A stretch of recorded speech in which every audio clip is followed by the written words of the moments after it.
Hi friends, Faizullah tiles and granite వర్క్కి స్వాగతం. ఇక్కడ మీరు ఉత్తమమైన క్వాలిటీ టైల్స్ మరియు గ్రానైట్ డిజైన్స్తో అద్భుతమైన ఫినిషింగ్ పొందుతారు. హలో ఫ్రెండ్స్, ఈరోజు మనం ఈ వీడియోలో కడప బ్లాక్ కిచెన్ ప్లాట్ఫామ్ని ఎలా తయారు చేయాలో స్టెప్ బై స్టెప్గా చూద్దాం. కిచెన్లో ప్లాట్ఫామ్ బలంగా, అందంగా ఉండటానికి కడప బ్లాక్ స్టోన్ చాలా బాగా ఉపయోగపడుతుంది. ఇప్పుడు మీరు కూడా దీన్ని సులభంగా నేర్చుకుని పనిలో అమలు చేసుకోవచ్చు. మొదటగా కిచెన్ గోడ మీద లెవెల్ మార్కింగ్ చేయాలి. ఇది చాలా ముఖ్యమైన స్టెప్. లెవెల్ సరిగ్గా లేకపోతే తర్వాత మొత్తం ప్లాట్ఫామ్ వంకరగా కనిపిస్తుంది. కాబట్టి స్కేలు లేదా లెవెల్ మెషిన్ ఉపయోగించి గోడ మీద సూటిగా లైన్ వేయండి. దాని తర్వాత మెషిన్తో గోడ కట్టింగ్ చేయాలి. కడప బ్లాక్ ప్లాట్ఫామ్ పెట్టే చోట గోడలో సరిగ్గా కట్స్ ఇవ్వాలి. కట్టింగ్ చేసే సమయంలో సైజు మీ అవసరానికి తగ్గట్టు ఫిక్స్ చేసుకోవాలి. హాయ్ ఫ్రెండ్స్, ఈ వీడియో చూస్తున్న ప్రతి ఒక్కరూ ఇంతవరకు లైక్ చేయకుండా ఇప్పుడే లైక్ చేయండి ఫ్రెండ్స్. నా వీడియోస్కి సపోర్ట్ చేయండి. మరెన్నో డిజైన్స్తో మీ ముందుకు వస్తుంటాను. సో ఇలాగే సపోర్ట్ చేయండి. మన వీడియోలకైతే వెళ్ళిపోదాం ఫ్రెండ్స్.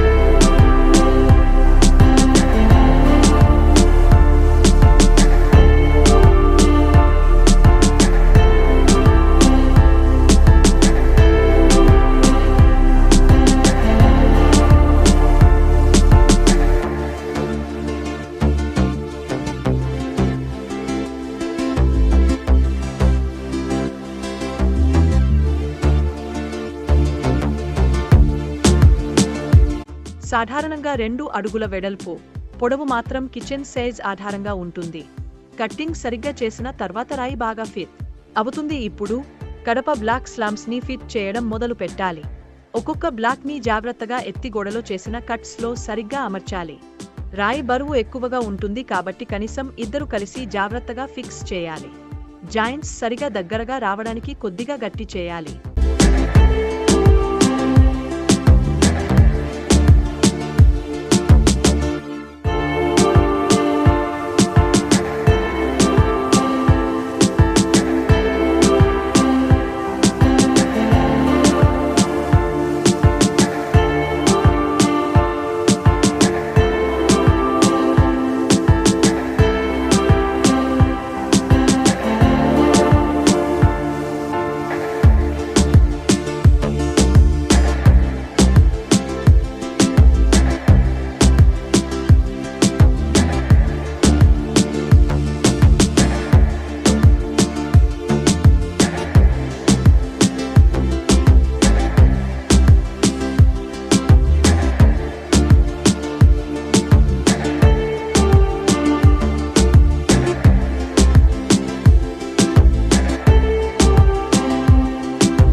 అన్ని బ్లాక్స్ అమర్చిన తర్వాత మోడలింగ్ లేదా ఫినిషింగ్ పని చేయాలి. జాయింట్స్ లో గ్యాప్ ఉంటే సిమెంట్ లేదా ఎపాక్సీ పేస్ట్ ఉపయోగించి ఫిల్ చేయాలి. తర్వాత సర్ఫేస్ మీద మోడలింగ్ బాగా చేయాలి. అంటే రాయి మీద మెల్లగా రుద్దడం, పాలిష్ చేయడం. ఇది చేసిన తర్వాత కడప బ్లాక్ కిచెన్ ప్లాట్ఫామ్ చాలా అందంగా, స్మూత్ గా కనిపిస్తుంది. ఇక చివరగా మీరు చేసిన పనిని ఒకసారి మొత్తం చెక్ చేయండి. లెవెల్ సరిగ్గా ఉందా, జాయింట్స్ గట్టిగా ఉన్నాయా అని చూసుకోండి. ఈ విధంగా మీరు కూడా సులభంగా కడప బ్లాక్తో ఒక స్ట్రాంగ్ మరియు అట్రాక్టివ్ కిచెన్ ప్లాట్ఫామ్ తయారు చేసుకోవచ్చు.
ఫ్రెండ్స్, ఈ డిజైన్ మీకు నచ్చిందని అనుకుంటున్నాను. ఇటువంటి వీడియోస్ మరెన్నో మీరు చూడాలనుకుంటే మా ఛానల్ని సబ్స్క్రైబ్ చేసుకోండి. వీడియో నచ్చితే ఒక లైక్ చేయండి.